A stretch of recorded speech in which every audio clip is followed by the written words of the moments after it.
गडचिरोली जिल्ह्यातील भामरागड तालुक्यातील आरेवाडा गावावर निसर्गाचा भीषण कहर कोसळला असून 30 मार्च रोजी झालेल्या वादळी पाऊस आणि गारपिटीमुळे संपूर्ण गाव अक्षरशः ठप्प झाले आहे. वादळाच्या तडाख्याने अनेक झाडे उन्मळून पडली तर विजेचे खांब कोसळल्यामुळे गेल्या 4 दिवसांपासून संपूर्ण परिसर अंधारात बुडालेला आहे. कडक उन्हात वीज नसल्याने नागरिकांचे हाल होत असून दैनंदिन जीवन पूर्णतः विस्कळीत झाले आहे.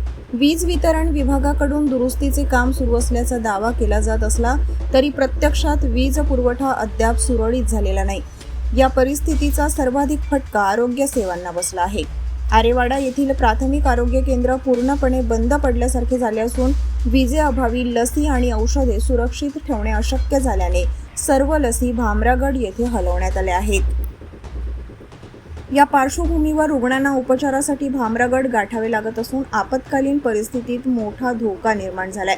स्थानिक नागरिकांमध्ये प्रशासनाविषयी तीव्र नाराजी असून आता तरी उपाययोजना होणार का असा संतप्त सवाल विचारला जात आहे. वीज पुरवठा पूर्ववत करण्यासोबतच आरोग्य सेवा तातडीने सुरू करण्याची मागणी जोर धरत आहे.